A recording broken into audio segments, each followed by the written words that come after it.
একদিন পার হয়ে যায়, আমার নবী ফাতেমার ঘরে আসে না। 2 দিন পার হয়ে যায়, ফাতেমার ঘরে আসে না। 3 দিন পার হয়ে যাবে, সকাল থেকে ডাকতেছে। ফাতেমা চোখের পানি বন্ধ করতে পারে না। প্রত্যেক দিন সকাল সন্ধ্যা বাবা আমার ঘরে আসতো, আমার খোঁজ নিত। আজকে কেন বাবা আমার ঘরে আসে না? অথচ ফাতেমা বলেন, আমার বাবা এত আদর করতো, আমি ফাতেমাকে মা মা বলে ডাকতো। কোথাও যদি যাইতো আমার বাবা, যাওয়ার সময় আমি ফাতেমার কাছ থেকে বিদায় নিয়ে যাইতো, আর ওই সফর শেষ করে এসে আমি ফাতেমার খোঁজ খবর আগে নিত। জোরে কোন সুবহান। কেন আগে নিবে না? আমার নবীর জীবনী, যেদিন মা খাদিজাতুল কুবরা রাদিয়াল্লাহু তাআলা আনহা দুনিয়া থেকে বিদায় হয়ে যাবেন, ওই দিন বিছানায় শুয়ে শুয়ে খাদিজা চোখের পানি ছেড়ে ছেড়ে কাঁদতেছে। আমার নবী দৌড়ে এসে খাদিজার মাথার পাশে বসে গেছে। রে খাদিজা, এমন করে তুমি কেঁদো না, তোমার কান্দা দেখলে আমার মন মানে না, সইতে পারি না রে খাদিজা। তুমি যদি কান্দো আমার কলিজা মানে না। মক্কা নগরীতে যেদিন আমার মা ছিল না গো, যেদিন আমার বাবা ছিল না গো, দাদা ছিল না, দাদি ছিল না, যেদিন মক্কা নগরীতে আমি নবী একা ছিলাম, আমি বিপদে ছিলাম, মানুষ আমাকে গালি দিত, আমাকে মারতে আসতো, আমাকে ধাক্কা দিত।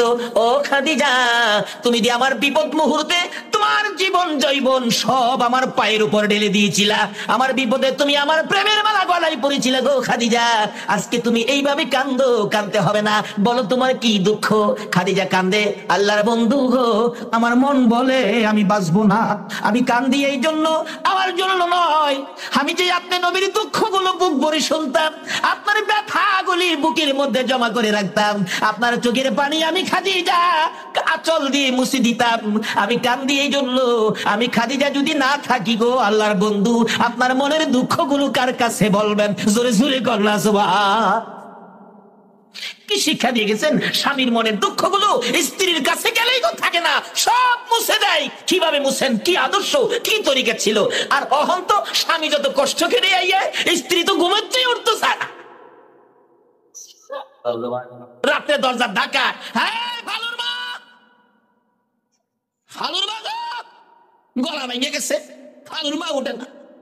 দরজায় ধাক্কাইতে ধাক্কাইতে, কি হয়েছে? কই আধা ঘন্টা চিল্লাই না, মতনে কাউ কি হয়েছে? কই ঘুমাইছি। দরজাটা খুলে দাও। দরজা খুলে আবার লেফের ভিতরে শুইস। কই আমার ভাত দিতা না, লইয়া খাইলে হয়। আসা না এরকম মহিলা? এই জন্য নামাজ কবুল হবে না, এই জন্য আমার আল্লাহ ডাক শুনবে না, সন্তানাদি নেককার হবে না, ভালো মানুষ হবে না, নামাজি হবে না, আল্লাহর ওলি হবে না, যদি আপনাদের মধ্যে সম্পর্ক নবীর তরিকা মতো না হয়। বলতেছিলাম মা খাদিজাতুল কুবরা রাদিয়াল্লাহু তাআলা আনহা চোখের পানি ছেড়ে ছেড়ে কাঁদে, আল্লাহর হাবিব গো, আপনার সকল ব্যথা আমি বুকের মধ্যে রাখতাম, আপনার চোখের পানি আঁচল দিয়ে মুছতাম। কেউ যখন আপনার ছিল না, মক্কা নগরীতে যখন মা হারা বাবা হারা ছিলেন, আমি খাদিজা ওই বিপদ মুহূর্তে জীবন জৈবন সব আপনার কদমে ঢেলে দিয়ে আপনার প্রেমের মালা গলায় পড়েছিলাম গো আল্লাহর বন্ধু। আমি কান্দি, আমার মন বলে আমি আর বাঁচবো না। হুজুর, আমি যদি মরে যাই গো, আপনার এই দুঃখগুলি কে শুনবে? আপনার বিপদে কে আপনার পাশে দাঁড়াবে? মা খাতুনে জান্নাত ফাতেমাতু জাহরা দৌড়াইয়া, ছোট ছিলেন তখন, মায়ের পাশে গিয়ে বসে গেছেন, চোখের পানি মুছতেছেন। মা গো, ও মা খাদিজাতুল কুবরা, এইভাবে তুমি কাঁদবা না। যাও, কথা দিলাম, তুমি যদি না থাকো আমি আমার বাবার পাশে থাকবো, আমি মা হই আমার বাবারে আদর করবো। সুবহানাল্লাহ। এখনো দেখেন মেয়েরা বাবারে আদর বেশি করে কিনা, কত মেয়েরা বাবারে আদর বেশি করে। বাবা, কথা দিলাম আমি ফাতেমা তোমার সুখে দুঃখে পাশে থাকবো। এই জন্য আমার নবীও ফাতেমাকে মা মা বলে ডাকতেন। ফাতেমা কত কষ্ট করেছেন ফাতেমার জীবনীতে পাওয়া যায়। ফাতেমা নামাজের মধ্যে ছিলেন, এমন সময় ডাকতেছে দরজা খোলার জন্য। দরজা খুলে দিলে ফাতেমা বসে বসে নামাজ পড়তেছিল। আমার নবী বলেন, ফাতেমা রে, বসে বসে নামাজ পড়লি কেন? বসে তো নামাজ পড়লে ভালো না, দাঁড়াইয়া পড়তে হয়। ফাতেমা বলেন, বাবা গো, আমিও জানি দাঁড়াইয়া নামাজ পড়তে হয়, বসে পড়ার কারণটা কি আপনি তো শুনলেন না। কি কারণ মা, আমি জানতে চাই। আমার নবীর কলিজার টুকরা নয়নের মণি ফাতেমা বলেন, বাবা গো, আজকে 3টা দিন পার হয়ে গেছে গো বাবা, আমি ফাতেমার চুলায় আগুন জ্বলে না। না খাইয়া থাকতে থাকতে আমি ফাতেমা দাঁড়াইতে পারি না বাবা গো, তারপরেও নামাজ ছাড়ি না, দাঁড়াইতে পারি না, বসে বসে হইলেও আমি নামাজ আদায় করি। জোরে জোরে কন্যা সুবহানাল্লাহ। ফাতেমার মতো মহিলা যদি দাঁড়াইতে পারে না, না খাইয়া থাকতে থাকতে বসে বসে নামাজ আদায় করে, বলুন আনোয়ারার মহিলারা এ নামাজ আদায় করতে হবে কিনা? শুধু এটাই শেষ নয়, আমার নবী একদিন ডাকতেছে, ফাতেমা দরজা খোলো। জি আব্বা দরজা খোলো, খুলে না। ফাতেমা জি আব্বা দরজা খোলো, খুলে না। তিনবার বলতেছেন দরজা খোলো, তিনবারের মাথায় জবাব দেন ফাতেমা বাবা গো দরজাটা আমি কেমনে খুলবো গো বাবা, আমি এমন একটা কাপড় পরিধান করে রাখছি, কাপড়টা যদি মাথার দিক ডাকতে চাই পায়ের দিক খালি হয়ে যায়, পায়ের দিক ডাকতে গেলে মাথার দিক খালি হয়ে যায়। আমার নবী রুমাল মুবারক দরজার ফাঁকি দিয়ে ভিতরে দিলে, রুমালটা দিয়ে মাথার দিক ডাইকা দরজা খুলে দিলেন। আমার নবী বলেন ফাতেমা রে এই জগৎ কষ্টের জগৎ, কষ্ট করো ও ফাতেমা, এই কষ্টের জন্য মনে দুঃখ নিও না। আমার রাসূল বলেন তুমি কি এই দুনিয়ার শান্তি চাও না আখিরাতের শান্তি চাও? নবীর মেয়ে খাতুনে জান্নাত ফাতেমা তো জাহরা বলেন বাবা গো আমি এই দুনিয়ার শান্তি চাই না, আমি আখিরাতের শান্তি চাই। আমার নবী বলেন ওয়ালাল আখিরাতু খায়রুল লাকা মিনাল উলা। জোরে জোরে কোন সুবহানাল্লাহ।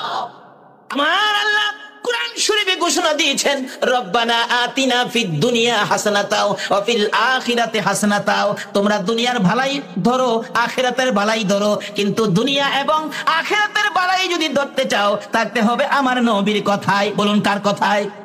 বলতেছিলাম খাতুনে জান্নাত ফাতেমা জাহরা বললেন আমার জন্য একটা নতুন জামা নতুন কাপড় কিন্তু আনবা। ফাতেমা এই কথা বললে হযরতে আলী বলেন যুদ্ধে যাইতেছি এমন টাইমে জামা চাইলো, অথচ স্ত্রী হিসাবে স্বামীর কাছে চাওয়া রাইট, অধিকার আছে, দিতেও হবে, কিন্তু মুহূর্তটা ছিল যুদ্ধ, তবুকের যুদ্ধে যাবে আলী। হাসেন হুসেন দুইজন গিয়ে খবর দিচ্ছে নানা গো মাঝে জামা চাইছে আব্বার কাছে, আব্বা তো দেখলাম একটু মনটা ভারী হয়ে গেল, নবীজি আর ফাতেমার ঘরে আসে না।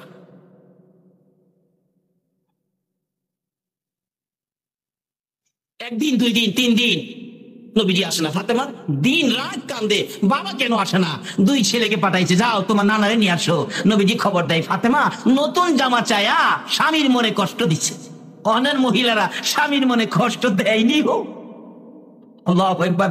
রাখলাম এখানে খাতুনে জান্নাত ফাতেমা তো জাহরা একদিন বলছিলেন বাবা গো, নবীজিরে বলে বাবা গো আমি তো নবীর মেয়ে, হ্যাঁ আমি তো হাসাইন আর হুসাইনের মা, হ্যাঁ আমি তো হযরত আলীর বিবি, হ্যাঁ আমি নাকি বেহেশতি মহিলাদের সর্দারিনী, হ্যাঁ বাবা আচ্ছা আমি তো বেহেশতে গেলে আমার পাশের বেহেশতিটা আমার পড়োশি বেহেশতিটা কে হবে, কোন মহিলাটা হবে বাবা আমাকে একটু বলবেন?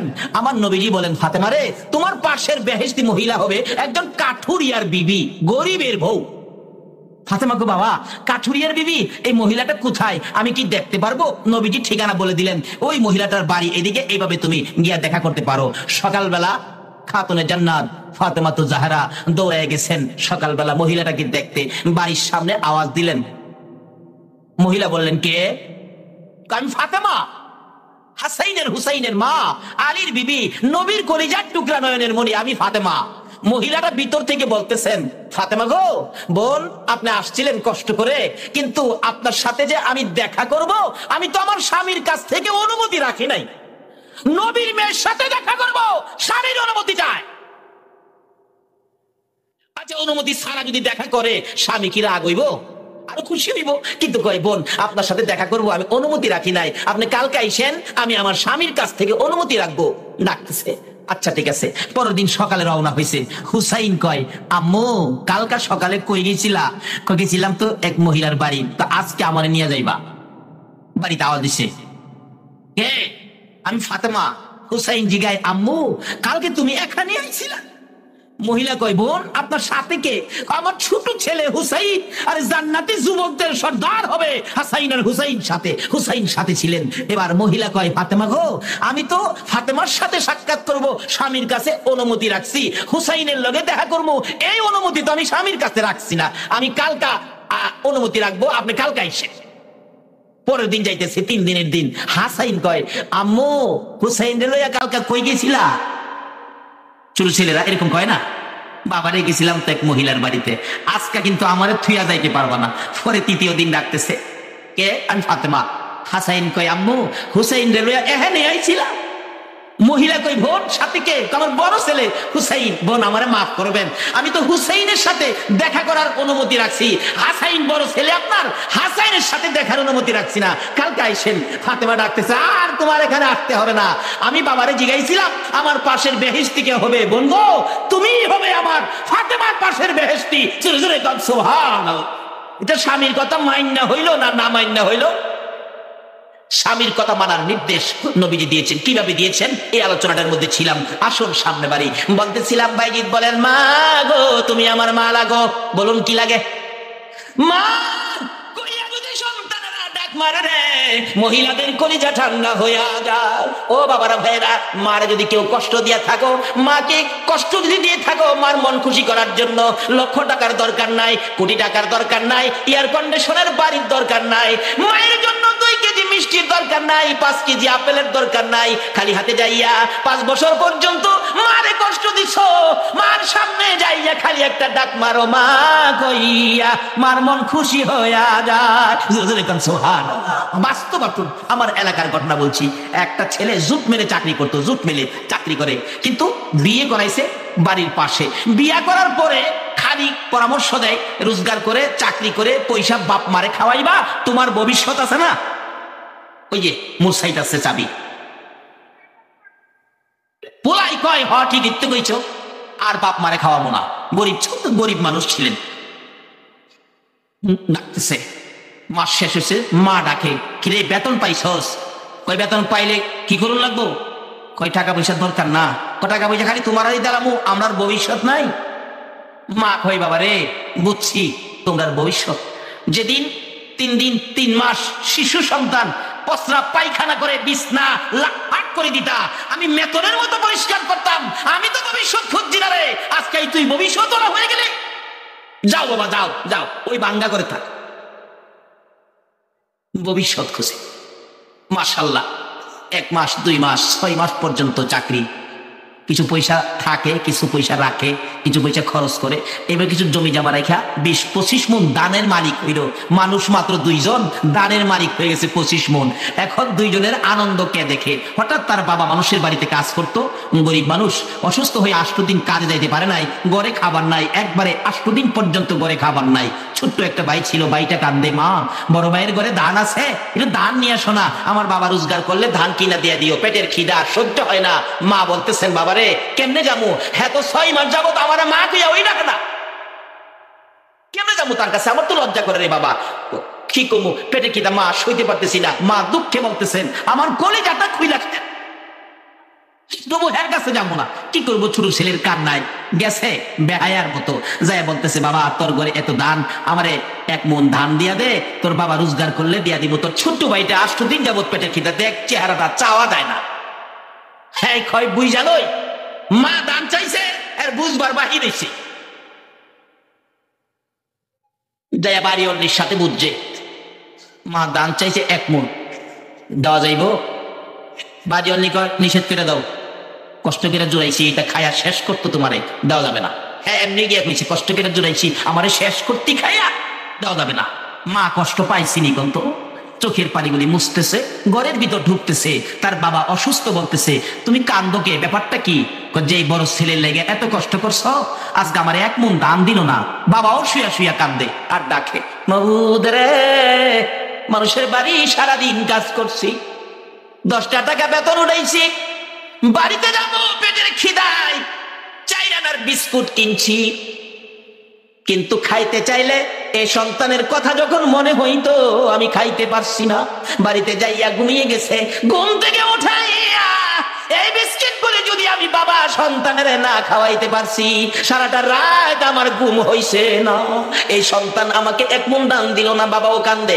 আমার আল্লাহ কয় কান্দিস না, তোদের 2 জনের কান্না তোর সন্তানের জন্য গজব বানাইছি। বলুন মা বাবারে কষ্ট দিয়ে চোখের পানি বাহির করলে এই গজব যদি সন্তানের উপরে যায়, এই গজব থেকে বাঁচাইবার মতো কোন মন্ত্র, কোন শক্তি, কোন পৃথিবীর জমিনে আছে? গজবটা কি হয়েছিল? আজ থেকে প্রায় 30 বছর আগের কথা বলছি, আমি তখন ছোট, 30-32 বছর আগের কথা। তাই এখন খুশখুশি করে খালি কাশে, বিবি কয় তুমি খালি কাশো কে? ও বুঝি না তো, ডাক্তার দেখাও। ডাক্তারের কাছে যাওয়ার পরেই ডাক্তার কয় আপনি আমার কাছে আইসেন না, আপনার কাছে কয় আপনার যক্কা হয়েছে। তখনকার সময় যার হইতো যক্কা তার নাই রক্ষা। এখন তো চিকিৎসা বেরিয়েছে, তখন চিকিৎসা ছিল না। যার হইতো যক্কা তার নাই রক্ষা। আরো কি, মা বাবার চোখের পানিয়ে যক্কা। বাবা গো, মারে কান্দাইও না। ও বাবারা ভাইয়েরা, মা বাবারে কষ্ট দিও না, সব বরবাদ হয়ে যাবে। বলতেছিলাম এবার ডাকতেছে, ডাক্তার সাহেব চিকিৎসা কি করবেন? চিকিৎসা তো নাই, বাড়িতে যান গা, আপনার যক্কা। বাড়িতে যায় খালি চোখ মুছে বিবি জিগাই কান্দোকে, ও কান্দি যে বিবি, বিবি গো কান্দি যে। ডাক্তার কইছে আমার। কি কইছে তোমার? কইছে। আর কি কইছে? কহ কইছে। আর কি কইছে? কহ কইছে। আসলদার কয় না, অবশেষে কয় আমার বলে যক্কা। বিবি কই তোমার যক্কা, তোমার সাথে থাকলে আমারও নাই রক্ষা। কাজী যক্কা রোগীর সাথে থাকলে আমারও যক্কা হইব। কাপড় টাপড় লইয়া পিছে দা বাইরিয়া জাগা। স্বামী ডাকে, বিবি তোমার জন্য বাবা সাল্লাম, মা সাল্লাম, ভাই সাল্লাম। বিবি গো আমারে ফালাইয়া তুমি কেমনে যাইতেছো? বিবি কই মরো মরো, তুমি ওই মরো, আমি মরবো না। রাত্রে কান্দে, ঘরের মধ্যে একা কেউ নাই, অসুস্থ মানুষ, মন দুর্বল, আরো যক্কার ওষুধ নাই, খালি কান্দে।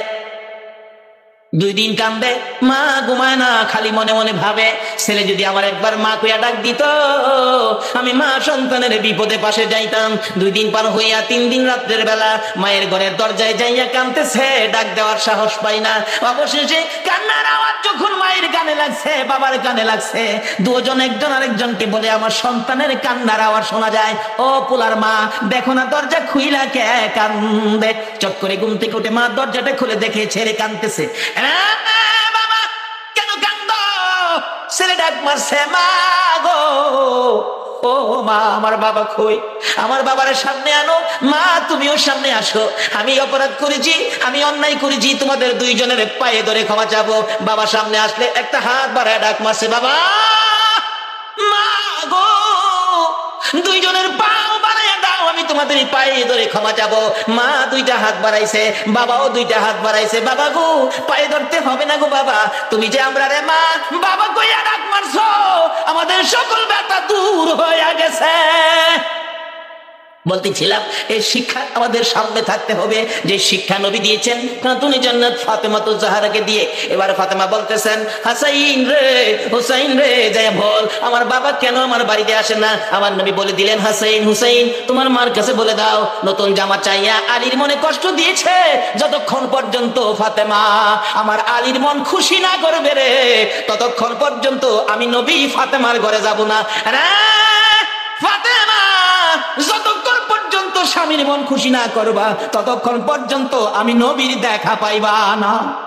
মা বোনেরা গো, যদি কেউ স্বামীর কষ্ট দিয়ে থাকো, নবী যদি আপন মেয়েকে যদি এই কথা বলতে পারে নবীর দেখা পাইবা না, তোমরা যদি স্বামীর মনে কষ্ট দাও, নবীর দেখা তোমাদেরও হবে না।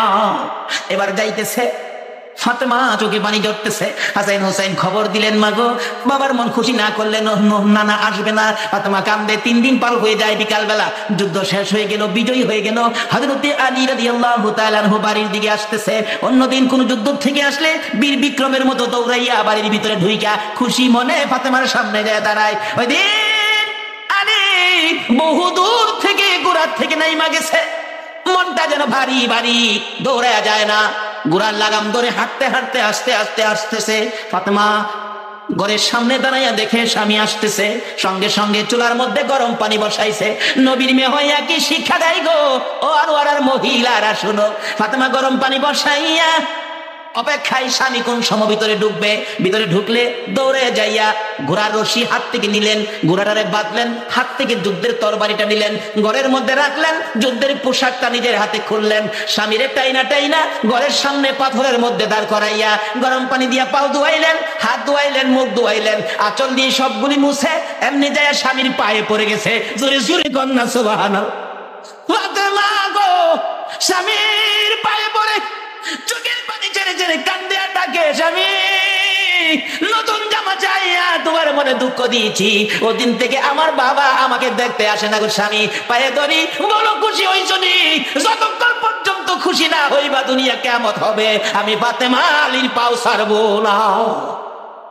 হাসাইন হুসাইন 2 পাশে দাঁড়ানো, হযরত আলী মুস্কি মুস্কি আসে, ফাতেমা ছেড়ে দাও, আমি তো খুশি, আমি তো তোমার প্রতি কোনো রাগ না, আমি তো নিজের প্রতি রাগ, কেন একটা জামা কিনে দিতে পারি না, এত গরিবী অবস্থায় পারতেছি না, বিদায় নিজেকে নিজে ধিক্কার দেয়, তোমার প্রতি আমার কোনো রাগ নাই গো ফাতেমা, আমি খুশি হয়ে গেছি। এই ফাঁকে দিয়া দৌড়াইয়া হাসাইন আর হুসাইন আমার নবীর সামনে হাজির ডাকতেছে, নানা নানা গো, আজকে আমরা বাড়ি যাইবানি গো নানা।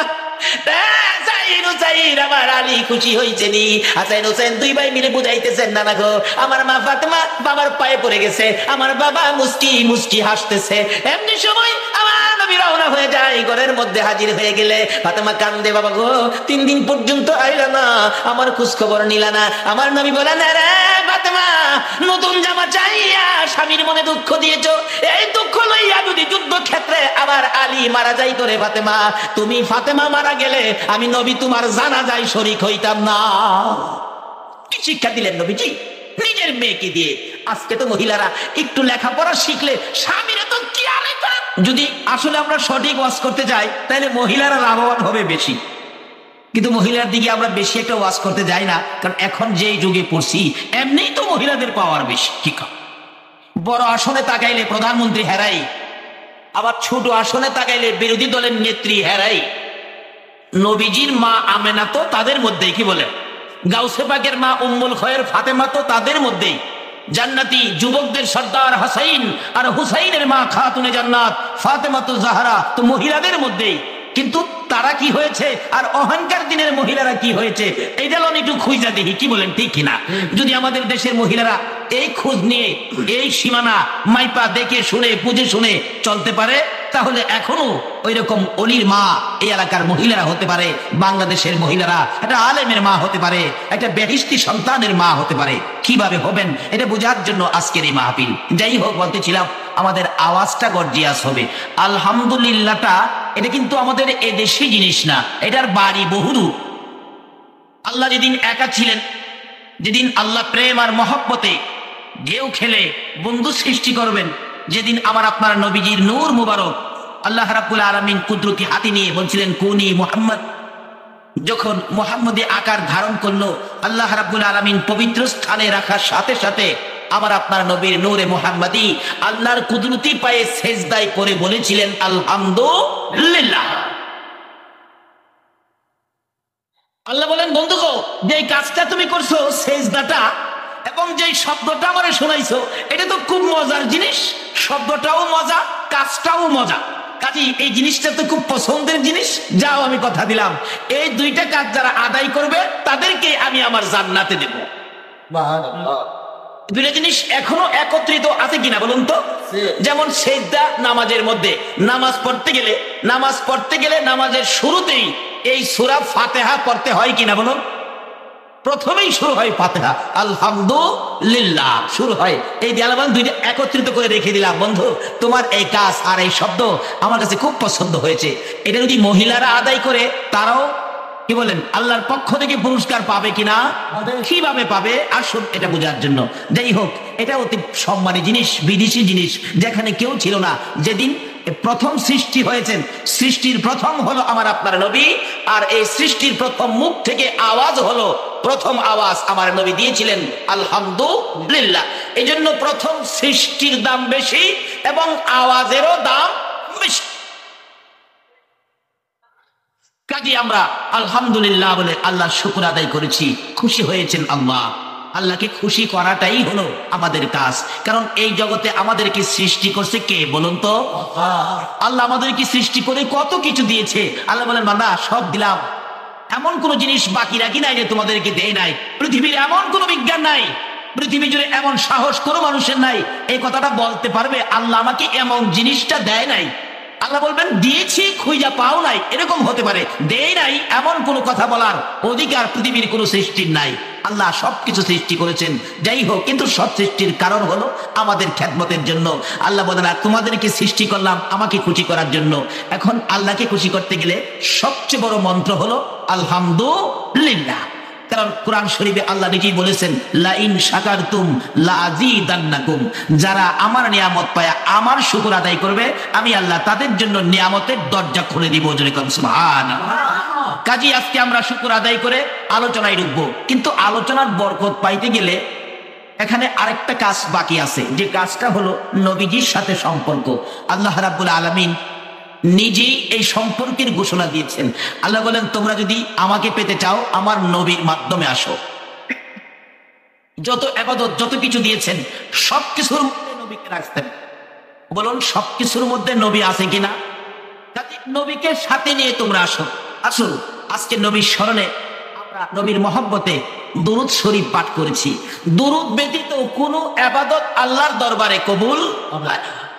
আপনারা নামাজ পড়েন, নামাজের সব ঠিক আছে, কিন্তু নামাজ পড়তে গেলে আগে উযু করতে হবে, কি বলে ঠিক কিনা? কিন্তু উযু করতে গেলে উজুর আগে অথবা উজুর পরে অথবা উজুর মাঝখানে যদি কেউ দুরূদ শরীফ আদায় না করে তাহলে তার উজু হবে না। এই উজু দিয়ে নামাজ হবে না। প্রথমেই সৃষ্টির প্রথমে যেমন নবী, সকল নেক কাজের প্রথমে নবী। সুবহানাল্লাহ। উজু করবেন নামাজের জন্য, এখানে দুরূদ রাখতেই হবে। নামাজ পড়বেন 5 ওয়াক্ত, ফজরের নামাজ প্রথম। বলুন আগে সুন্নত, ফজরের 4 রাকাতে আগে সুন্নত নাকি আগে ফরজ? আল্লাহ বলেন সৃষ্টির প্রথমে নবী, ইবাদতের প্রথমেও নবী। এই নবীকে চিনতে আমাদের মধ্যে গন্ডগোল ভিড়ায়, আমরা ইবাদত করেও শান্তি পাই না। আল্লাহকে ডেকেও আমরা ডাক শোনাইতে পারি না। কিন্তু আমি কোরআন শরীফ থেকে যা তেলাওয়াত করেছি, আলোচনায় যাচ্ছি, আল্লাহকে ডাকবেন, আল্লাহ সঙ্গে সঙ্গে আপনার ডাক শুনবে। কিসের জন্য ডাকছেন? সঙ্গে সঙ্গে আল্লাহ আপনার দাবি পুরা করবে। কিন্তু এই ডাক আমরা ডাকতে পারি না কেন? আল্লাহ যে সিস্টেম করে দিলেন, তোমরা ইবাদত করো, ইবাদতের আগে নবী, উজু করো, উজুর আগে নবী, আমাকে ডাকবা, ডাকের সাথে নবী। এইভাবে যদি সিস্টেম না করো, আজানের মধ্যে আমরা ডাকি, কি বলেন? আজানে ডাকি, আল্লাহকে ডাকি, নবীকে ডাকি, নামাজ পড়ার জন্য আহ্বান করি, কিন্তু এর মধ্যেও নবীর নাম লাগাইতে হবে। নবীর নাম ছাড়া যদি আপনাদের এলাকার মুয়াজ্জিন সাহেব একেবারে প্রধানমন্ত্রীর ভাতিজা যদি আজান দেয় নবীর নাম বাদ দিয়া, প্রধানমন্ত্রীর ভাতিজা হইলেও প্রধানমন্ত্রীর ভাতিজা মুয়াজ্জিনের চাকরি কি থাকবে? থাকবে না। কেন থাকবে না? নবীর নাম বাদ দিছে। এখন তো নবীরে বাদ দিয়াও ডাইরেক্ট আল্লাহর সাথে যোগাযোগ করতে চায়। মুসা নবীর মতো নবী পারে নাই, আমরা নবী বাদ দিয়ে আল্লাহর সাথে যোগাযোগ করতে। তবে খুব কান্নাকাটি করছেন, রব্বি আরিনি, তোমারে দেখতাম, আল্লাহ কইলাম তারানি, পারবি না। খোদা গো তুমি না কইছো তোমার সাথে কথা কমু, তোমার সাথে বন্ধুত্ব করবো, তুমি দেখাই দাও না। আল্লাহ কয়, দেখা, তুই এই চোখে আমাকে দেখার শক্তি তোর নাই, একমাত্র আমাকে সরাসরি দেখার শক্তি আছে নবী মুহাম্মদুর রাসূলুল্লাহ সাল্লাল্লাহু আলাইহি সাল্লাম। কিন্তু কোরআন শরীফে আল্লাহ তো বলছে, বান্দা কোনো আশা করলে, দাবি করলে এটা পরিশোধ করবো। কোরআন শরীফে বলছে, মুসা নবীর তো দাবি ছিল আল্লাহরে দেখবো, কিন্তু দেখার সুযোগ পায় না। যেদিন নবী মেরাজ শরীফ গিয়েছিলেন, নবীজি ফিরে আসে 50 ওয়াক্ত নামাজ। আল্লাহ কয়, মুসারে তোর আশাটা আমি পুরা করবো। নবীরে নামাজ দিচ্ছে আমাদের জন্য 50 ওয়াক্ত। আসার পরে মুসা নবীরে ধরছে, এই মুসা জাগা জিজ্ঞাসা না করতে আইছে। মুসা নবী জিগাই, হুজুর করতে আইলেন? উপরে বেড়াই আইলেন বন্ধুর বাড়ির থেকে, কি আনছেন উম্মতের জন্য? আপনি তো উম্মতের দরদি নবী। রাসূল বলেন 50 ওয়াক্ত নামাজ। মুসা আলাইহিস সালাম বলেন, নবী গো, এই 50 ওয়াক্ত নামাজ তো আপনার উম্মতেরা পড়তে পারবে না, একটু কমায় নিয়ে আসেন। আবার যাইতেছে, আল্লাহ কয়, মুসা তোর চোখে তো পারলি না আমারে দেখতি, আমার বন্ধুরে আয়না বানায়া এবার মন বইরা আমারে দেখ। নবী যাইতেছে, পৃথিবীতে তাকিয়ে নিছে, মন ভরে মুসা আলাইহিস সালাম দেখলেন আল্লাহকে, কিন্তু নিজের চোখে নয়, আমার নবীর মাধ্যমে। জোরে কোন সুবহানাল্লাহ। কাজীর যে যা চান নবীকে সাথে নিয়ে চলুন, কি লাগবে সব আমার আল্লাহ দিয়ে দিবেন। মেয়েরাও যদি চান দিবে, পুরুষও যদি চান দিবে। কিন্তু আমরা সে নবীর উপর দুরূদ শরীফ পাঠ করার জন্য যে কোনো ইবাদত করবেন, দুরূদ ব্যতীত কোনো ইবাদত আল্লাহর দরবারে কবুল হয় না।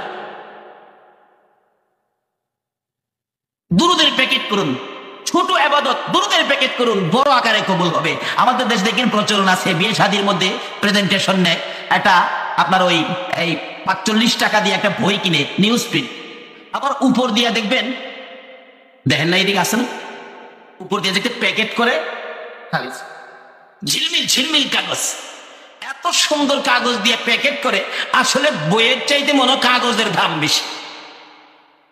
প্যাকেট দেখলে মনে হবে যে বাবারে বাবা, আরে ভিতরে জানি কত দামি। খুব সম্মানের সহিত ছেলে পক্ষের লোক প্রেজেন্টেশনগুলি রাখে। অবশেষে কাজ কাম শেষ হইলে বসে বসে খুলে কে কি দিল না দিল খুইলা দেখে 45 টাকা দামের নিউজ প্রিন্টের একটা বই। উপরে প্যাকেট তো চকচক, কিন্তু প্যাকেটে এটার দামি বোঝাই ছিল, কিন্তু খুললে ভেজাল। কিন্তু রাসূল এই নবীর উপর দুরূদ শরীফ দিয়ে যে ছোট ইবাদত যদি প্যাকেট করা হয়, আল্লাহ বলেন আমি আর খুলবো না, দুরুদের খাতিরে আমি এমনিই বড় আকারে কবুল করে নিব। শুধু আল্লাহ কবুল করবেন এটাই শেষ নয়, নবীর জীবনী খুলুন। এক সাহাবী নবীজির পাশে গিয়ে বলতেছেন, ইয়া রাসূলুল্লাহ, আমি তো একটা চিন্তা করছি। কি চিন্তা করছো? আমি ফরজ সুন্নত ওয়াজিব এই কাজগুলি শেষ করে যে সময়টা অবসর থাকবো, সময়টা 4 ভাগ করে আপনি নবীর উপর 1 ভাগ দুরূদ শরীফ পড়বো। রাসূল বলেন খুব ভালো, যদি পারো আরো বেশি করো। হুজুর তাহলে 2 ভাগ পড়বো, খুব ভালো, পারলে আরো বেশি করো। হুজুর তাহলে 3 ভাগ পড়বো, খুব ভালো, পারলে আরো বেশি করো। ওই সাহাবী বলেন, হুজুর আমি ফরজ সুন্নত ওয়াজিবের পর যেটুকু সময় আমি অবসর পাবো, পুরা সময়টাই আপনার প্রতি দুরূদ শরীফ পড়বো। নবীজি বলেন, ও সাহাবী, আমার উপরে ওয়াজিব হয়ে গেছে তোমাকে নিয়ে জান্নাতে যাওয়া। সুবহানাল্লাহ। নবীজির কথা সত্য হবে না মিথ্যা হবে? তাহলে আসুন এই জিনিসগুলি আমল করি। মহিলারাও যদি আমল করে কি বলেন লাভ হবে কিনা বলুন তো? আল্লাহু আকবার। 637 হিজরির ঘটনা, 637 হিজরির ঘটনা। এক নবীর আশিক মরুভূমির পথ দিয়ে ঘোড়া নিয়ে চলছে। হঠাৎ ঘোড়ার সামনের 2টা পাও গর্তের ভিতরে ঢুইকা পাও 2টা ভাঙিয়া ঘোড়াটা চিত হইয়া পড়ে গেছে। একবারে পা ভেঙে গেছে, হাড্ডি ভেঙে গেছে। ঘোড়া উঠতেই পারে না মরুভূমির মাঝখানে। কি বিপদ! সন্ধ্যা হয়ে যাইতেছে, লোকটা খুব কাঁদতেছে। কি করব এই বিপদে? চারদিক কোনো খবর দেওয়ার ভাও নাই, সুযোগ নাই, এখন করবোটা কি? সন্ধ্যা হয়ে গেছে, চারদিকে ভাগ ডাকতেছে। অবশেষে চোখ বন্ধ করে নবীজির উপর দুরূদ শরীফ পড়তে শুরু করলেন। নবী গো, আপনিই তো বিপদের কান্ডারি, আপনিই তো উম্মতের কান্ডারি। দুরূদ শরীফ পড়তে পড়তে পড়তে পড়তে পড়তে পড়তে হঠাৎ দেখেন 3 জন লোক এসে মরুভূমির মাঝখানে হাজির হয়ে গেছে। 2 জন লোক আইসা ঘোড়ার 2টা পাও চিকিৎসা করে ভালো করে ফেললেন। আরেকজন দূরে দাঁড়িয়ে আছে। তখন বলতেছেন, আপনারা কে? আমার এই বিপদে আমার ঘোড়ার পাও চিকিৎসা করে ভালো করে দিলেন। একজন বলেন, আমারে চিনলে না? আমি তো ইমাম হুসাইন। দ্বিতীয় জন বলেন, আমাকে চিনলে না? আমি হলো হাসাইন। দূরে যে দাঁড়িয়ে আছে উনি কে? উনি তো উম্মতের কান্ডারি নবী মুহাম্মদুর রাসূলুল্লাহ সাল্লাল্লাহু আলাইহি ওয়াসাল্লাম। বললেন, আমার এই বিপদে আপনারা 2 জনকে এবং আমার নবীকে কিভাবে পাইলাম?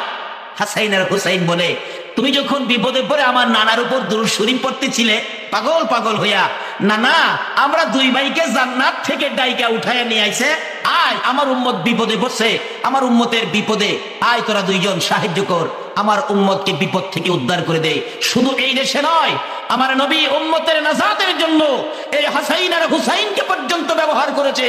এমনকি খাতুনে জান্নাত ফাতেমাতুজ জাহরা পর্যন্ত জীবনের সকল নেকি বাবার উম্মতের জন্য দান করে দিয়েছে।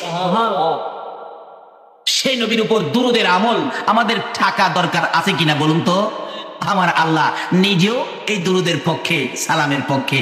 কোরআন শরীফ, ইন্নাল্লাহা ওয়া মালাইকাতাহু ইউসাল্লুনা আলান নবী। আল্লাহ বলেন, নিশ্চয়ই আমি আল্লাহ এবং আমার ফেরেশতা সমূহ, 2-4 জন পড়লেই চলতো, ফেরেশতা সমূহ এমন কোন ফেরেশতা নাই যে এই ফেরেশতা নবীর উপর দরুদ সালাম প্রেরণ করে না। সকল ফেরেশতা নিয়ে আমার আল্লাহ নবীজির উপর দরুদ সালাম প্রেরণ করতেছে। কাজী আমরা যদি আল্লাহকে খুশি করতে চাই, একটা হলো আল্লাহর শুকর, আরেকটা হলো নবীর উপর দরুদ সালাম। এই 2 কাজ ব্যতীত যত আমল করুন না কেন, আমার আল্লাহর দরবারে একটা আমলও পৌঁছবে না। এই আমল দিয়ে জান্নাতে যাইতে পারবেন না। কারণ কোরআন শরীফে আল্লাহ বলেছেন, বহু আমলকারী জাহান্নামে যাবে। আমিলাতুন নাসিবাতুন তাসলা নারান হামিয়া। আল্লাহ পাক ওই বিপদ থেকে আমাদেরকে হেফাজত করুক। সকলে বলুন আমিন। আসুন আমি আর লম্বা করি না, আমি যা তেলাওয়াত করেছি সরাসরি আলোচনায় ঢুকবো। সর্বপ্রথম তেলাওয়াত করেছি, ওয়া ইজা সাআলাকা ইবাদি আন্নী ফাইন্নী করিব। আল্লাহ পাক আমাদের নবীকে উদ্দেশ্য করে বলতেছে, নবী গো, আমার বান্দারা কি আমারে ডাকে, আমারে তালাশ করে? আপনি বলেন ফাইন্নী করিব, আমি তো নিকটে। এই কথা কে কইতেছেন? আল্লাহ। সকলে যেমন বিশ্বাস হইল না। আল্লাহ যে কোরআন শরীফে বলল নবীর মাধ্যমে খবর দিল আল্লাহ আমাদের নিকটে। এই কথাটা কে বলতেছেন? আল্লাহ। আরো জোরে কোন? আল্লাহ। কোন আল্লাহ? এই জায়গা জমিন যার, সব কিছু যার, এমনকি এই আকাশ বানাইলেন যিনি, এর মধ্যে চন্দ্র সূর্য ফিট করে দিয়ে আমাদের উপকার করতেছেন যিনি, এমনকি আমাদের বডির মধ্যে যত কিছু আছে সবগুলি দিলেন যিনি, সে আল্লাহ বলতেছেন কি, নবী গো আপনি বলে দেন আমার বান্দারা কি আমারে তালাশ করে, আমারে খুঁজে? আমি তো নিকটে। কিন্তু আল্লাহ যে নিকটে, আল্লাহর নিকটে রাইখা এই পর্যন্ত আমরা কি করেছি? যদি জিগাই কারো জীবনে এমন কোন কাজ করছেন আল্লাহ নিকটে? আল্লাহরে নিকটে রাইখা কোন কাজ করে কোন বিপদ থেকে উদ্ধার হয়েছেন কেউ বলতে পারবেন না, কারণ এই কথা জানি মানি না। ইরাকের ঘটনা, আজকে যে ইরাকে আমেরিকা নির্মম ভাবে জুলুম অত্যাচার করে ইরাকের হাজারো মানুষকে মাটির সাথে মিশাইয়া দিতেছে, ইরাকের ঘটনা। ইরাকে এক আল্লাহর ওলি ছিলেন যার নাম ছিলেন শেখ আবু হামজা খুরসানি। আবু হামজা খুরসানি একবার রাস্তা দিয়ে হাঁটতেছে, পাশে মাটির কুয়া, নিচ থেকে পানি উঠায় মাটির কুয়া করে রাখছে। হঠাৎ এই মাটির কুয়ার ভিতরে বুড়া মানুষ আল্লাহর ওলি মাটির কুয়ার ভিতরে পড়ে গেছে। 20-22 হাত নিচে থেকে চিন্তা করতেছে যে কুয়ার ভিতরে পড়ছি, এখান থেকে উঠা আমার পক্ষে সম্ভব না, আর আমি যে কুয়ার ভিতরে আছি এটা কেউ জানেও না, করিটা কি? চিন্তা করতে করতে হঠাৎ দেখে উপরে দুইটা লোক গর্তের কিনারে দাঁড়ায়া, কুয়ার কিনারে দাঁড়ায়া ভাবতেছেন রাস্তার কিনারে এত বড় কুয়া করলেন, এটা তো কাজটা ভালো করেন নাই। যদি কোনো মানুষ এর ভিতরে পইরা যায় তাহলে তো মরা ছাড়ার কোনো উপায় নাই। কিন্তু শেখ আবু হামজা খুরসানি তো কুয়ার ভিতরে, উপরে দুইজন লোক এই চিন্তা করতেছে মানুষ পড়লেই তো মরবে। আচ্ছা আমরা যদি হইতাম কি কন, কুয়ার থেকে উপরে দুইটা লোকের ডাকতাম কিনা, চাচাই ডাকি আর ভাই ডাকি, বাবারে ভাই রে আমি তো কুয়ার ভিতরে পড়ে আছি আমারে উঠাও। উপরে দুই লোক পরামর্শ করে এই কুয়ার মুখটাকে বন্ধ করে দেওয়া উচিত, অথচ ভিতরে কিন্তু শেখ আবু হামজা খুরসানি আল্লাহর ওলি। উপরে দুইজন পরামর্শ করে গর্তের মুখটা বন্ধ করে দিবে, কিন্তু ভিতরে আবু হামজা খুরসানি কিচ্ছু করে না। উনি মনে মনে ভাবতেছেন তারা যাই করে করুক, কিন্তু তারা তো আমার কাছ থেকে 20-22 হাত উপরে। আল্লাহ যে বলছে আমার নিকটে, নিকটে যিনি আছে ইনার কাছে আমার দুঃখটা বলি, সুবহানাল্লাহ। এদিকটা দুই লোক বড় পাথর দাগ খায় আনতেছে কুয়ার গর্তের মুখ বন্ধ করার জন্য, যাতে কোনো মানুষ এর ভিতরে না পড়ে, কিন্তু ভিতরে যে একজন আছে ডাকে আনতেছে, আনতে আনতে আনতে আনতে আনতে একেবারে বড় পাথরাই না গর্তের মুখের মধ্যে ফালাইছে, যাতে এর ভিতরে কোনো মানুষ না পড়তে পারে। ফালাইয়া তো চলে গেছে। তখন বিপদ বাড়ছে না কমছে? ভিতর থেকে শেখ আবু হামজা খুরসানি কয়, প্রভু গো তুমি না কইছ তোমার নবীরে দিয়া তুমি না আমাদেরকে বুঝাইছো, ডাকলে বলে তুমি নিকটে, তুমি যখন নিকটে আমি অন্য কাউরে ডাকবো না। মুখ বন্ধ হয়ে গেছে, ডাকতেছে গাফুর রহিম নাম তোমার আল্লাহ হো আল্লাহ হো আল্লাহ, ইয়া রহমানু নাম তোমার আল্লাহ হো আল্লাহ হো আল্লাহ। আল্লাহ কয় ফেরেশতারা রে, এই মায়ার সুরে, করুণ সুরে, দয়া সুরে কে রে আমার আল্লাহ কইয়া ডাকে? আল্লাহ কি দেখে না, খেয়ে ডাকে? সঙ্গে সঙ্গে আল্লাহ কয় আমি আর সহ্য করতে পারি না, যা ও জঙ্গলার ভাগ, আমার ওলি শেখ আবু হামজা খুরসানি কুয়ার ভিতর থেকে আমাকে ডাকতেছে, যা যা তাড়াতাড়ি যা, কুয়ার ভিতর থেকে এই শেখ আবু হামজা খুরসানিকে উঠায় দিয়া। বাঘ বাচ্চারে দুধ খাওয়াই দিচ্ছিল, হুকুম হয়েছে আল্লাহর পক্ষ থেকে। বাঘ কয় বাচ্চারা রে দুধ খাওয়া বন্ধ কর, আমি মালিকের হুকুমে যাইতেছি। বাচ্চা পিছে পিছে দৌড়ে, নিষেধ দেয় আইস না, আমি আইতেছি, তোরা বইসা থাক। দৌড়ায় দেয়, মাথা দিয়া ধাক্কায় পাথর সরাইয়া ডাইন পাওটা ভিতরে ঢুকাইছে। আচ্ছা বাঘের পাও কি 20-22 হাত লম্বা?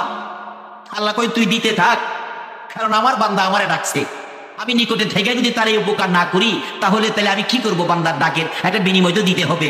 বাঘের পাও বাড়াইয়া দিছে বিনিময়। যাইতে যাইতে একবারে 22 হাত নিচে শেখ আবু হামজা খুরসানির সামনে কে যেন বলতেছে, ধরো দেখো তোমার সামনে। ধরছে, দেখে পশমও আছে, ভালো করে টাট করে ধরছে। বাঘে খয়ে যে আশা আইছিলাম এটা হয়েছে, দেখা যা টাইমটা উপরে উড়াইছে। শেখ আবু হামজা খুরসানি কই, খোদা গো মরছিলাম কুয়ার ভিতরে হইলেই মরতাম, ওখানে যে বাঘে খাইব। চোখ বন্ধ করে রাখতেছে, বাঘ আমারে খাইস না। বাঘ মাথার নিচে দিয়া যাইতেছে। কি বলে, বাঘ কি খাইতে আইছে নাকি বিপদ উদ্ধার করার জন্য আইছে? এই বিপদ উদ্ধার করানোর জন্য বলছে কে? সে আল্লাহই তো বলতেছেন, তোমরা আমারে তালাশ করো, আমি নিকটে, আমি দূরে না। কিন্তু আমার কাছে তোমাদের কোনো কথা থাকলে, দাবি দেওয়া থাকলে তোমরা বলো, সব দাবি দেওয়া আমি পরিশোধ করে দিব। আজকে জঙ্গলার ঘোড়া, জঙ্গলার হরিণ, পশু পাখি পর্যন্ত দাবি আদায় করে নিয়ে যায় আমার নবীর নাম বেচ্ছা, কিন্তু আমরা নবীর উম্মত হইয়া দাবি আদায় করতে পারি না। আদম নবী দোয়া কবুল করায় আমরা নবীর দোহাই দিয়া, কিন্তু আমরা পারি না। ঈসা নবী আখিরি নবীর উম্মত হয়ে যায়, এই নবীর উম্মতের বরকত বেশি ভাইয়া, দরখাস্ত করে আমার আখিরি নবীর উম্মত করো, আল্লাহ কবুল করে। কিন্তু আমরা পারি না কোনো কিছু কবুল করাইতে। কিন্তু কিভাবে কবুল করাবেন? দরজাটা এখনো খোলা। আল্লাহ রাব্বুল আলামিন বলতেছেন, ওয়াইজা সালাকা ইবাদি আন্নী ফাইন্নী করিব। নবী গো আপনি বলে দেন আমার বান্দারা আমারে ডাকে, আমি নিকটে। এরপর আবার ডাকে, উজিবু দাওয়াতাদ দাঈ ইজা দাআন। তাদের কি কোনো দাবি দেওয়া আছে? আমার কাছে কোনো আশা আছে, দরখাস্ত আছে? যদি দাবি দেওয়া থাকে তাইলে বলুন, বলুন আপনি, তারা যেন দাবি দেওয়া আমার কাছে পেশ করে। তাইলে কি করব? ফালিয়াস্তাজিবু লি ওয়া লিউমিনু বি লাআল্লাহুম ইয়ারশুদুন। আমার বান্দার সকল দাবি দেওয়া আমি আল্লাহ পরিশোধ করে দিব। সুরে বলুন সুবহানাল্লাহ। কিন্তু আমরা দাবি করতে পারি না, বিধায় পারি আমরা আল্লাহর কাছ থেকে আদায় করতে পারি না। আর দাবি করলেও স্বার্থের দাবি, সঠিক দাবি করতে পারি না। দাবি করলেও যেইভাবে দাবি করার কথা এইভাবে পারি না, যেইভাবে নামাজ পড়ার কথা এইভাবে পারি না, যেইভাবে হজ করার কথা এইভাবে আমরা করি না, যেইভাবে সন্তান আদি মানুষ করার কথা এইভাবে আমরা করি না, যেইভাবে মহিলাদেরকে পর্দায় রাখার কথা এইভাবে আমরা পর্দায় রাখি না, যেইভাবে মহিলাদের স্বামীর খেদমত করার কথা এইভাবে মহিলারা স্বামীর খেদমত করে না। এই জন্য আল্লাহ ডাক শুনে না, নাইতে কথা মতো ডাকলে আমার আল্লাহ মহিলাদের ডাকও শুনে। আল্লাহু আকবার।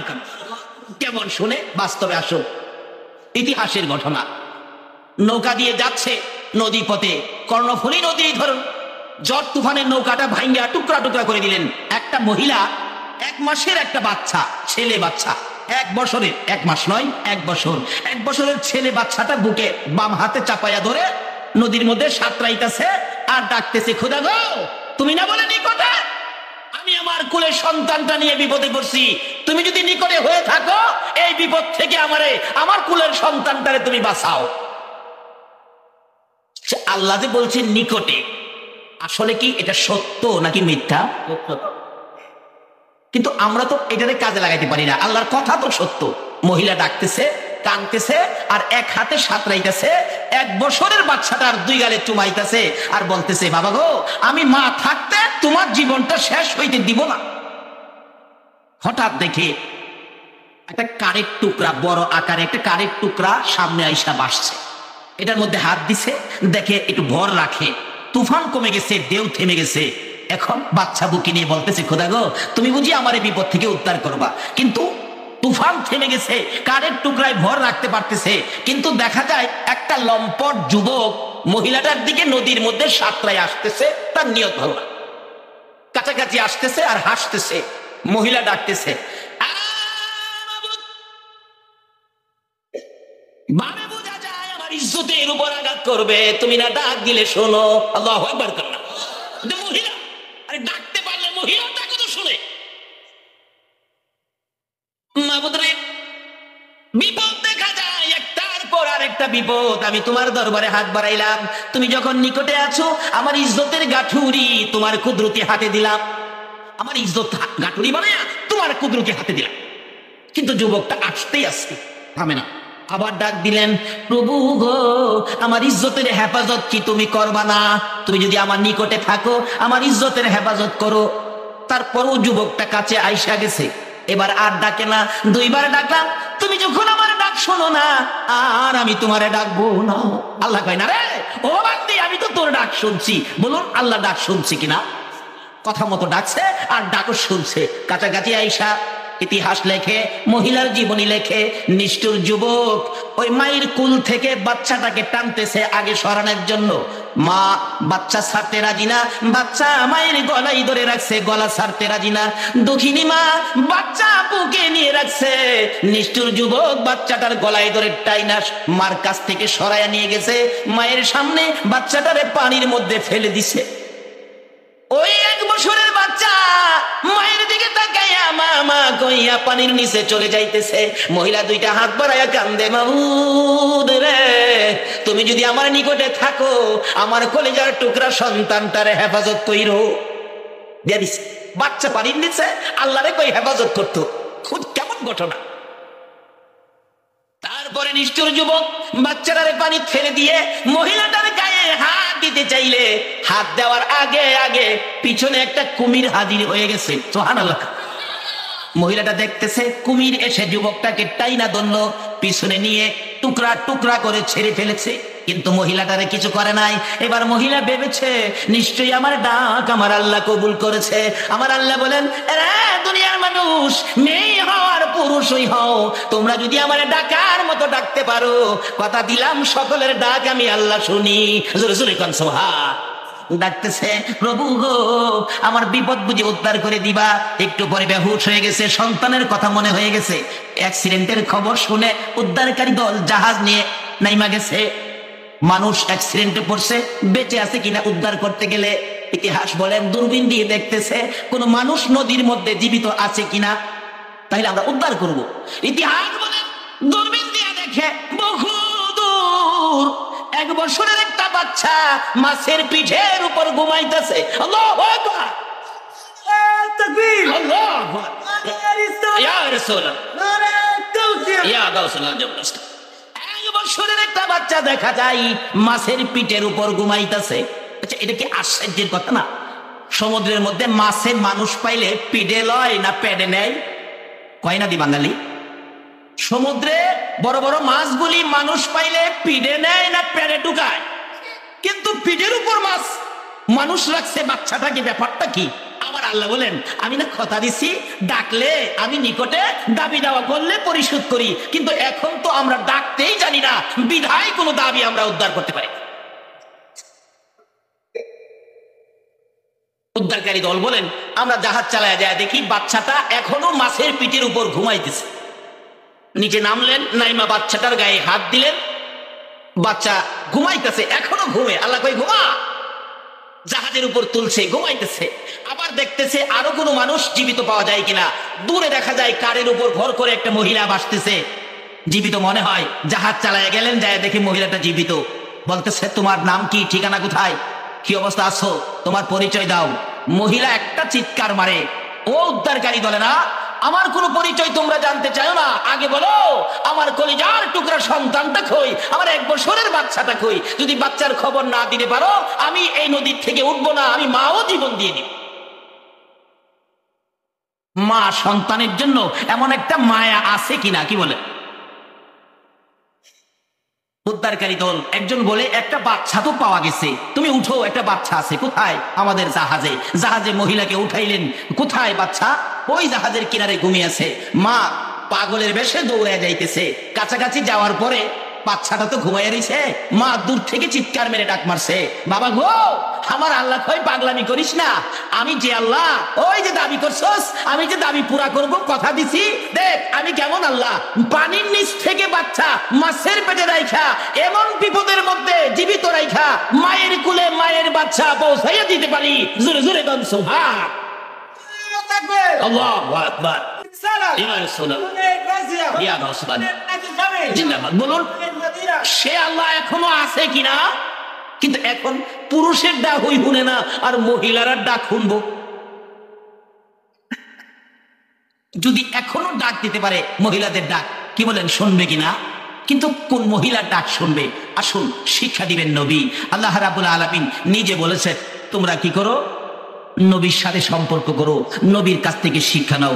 নবী হলেন আমাদের নমুনা। লাকাদ কানা লাকুম ফি রাসূলিল্লাহি উসওয়াতুন হাসানা। আল্লাহ বলেন আমাকে পাওয়ার, আমার জান্নাতে যাওয়ার, আমার কাছ থেকে দাবি আদায় করার, আমাকে খুশি করার জন্য নমুনা হলো নবী মুহাম্মদুর রাসূলুল্লাহ সাল্লাল্লাহু আলাইহি ওয়াসাল্লাম। শিক্ষা দিয়েছেন আমার নবী। কিভাবে দেখেন, একদিন খাতুনে জান্নাত ফাতেমাতুজ জাহরা নিজের মেয়েকে দিয়ে শিক্ষা দিলেন।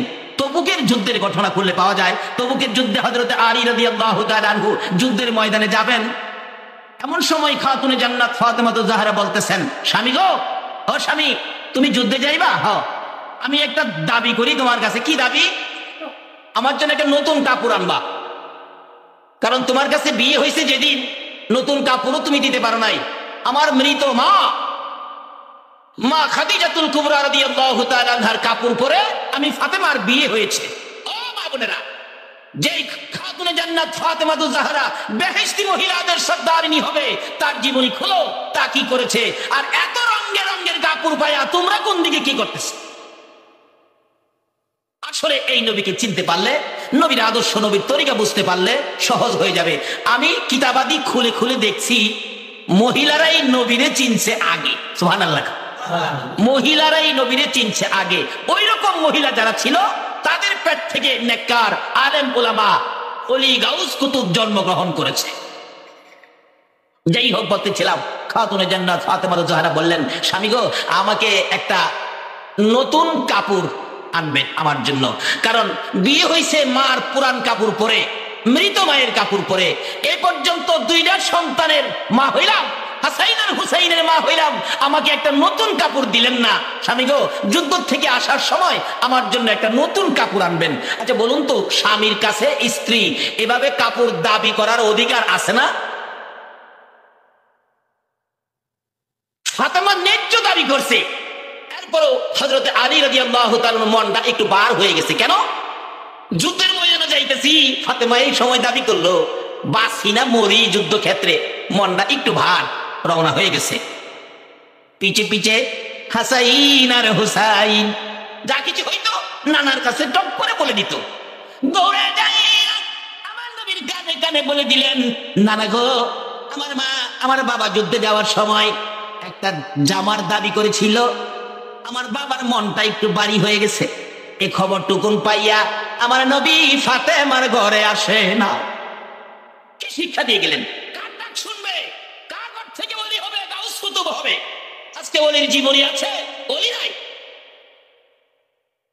আর আলেম ওলামা যদিও হয়, রাজনীতি ফাজনীতি কইরা, দ্বন্দ্ব বন্ধ কইরা, বোমা টোমা মাইরা একেবারে মুসলমানের কলঙ্ক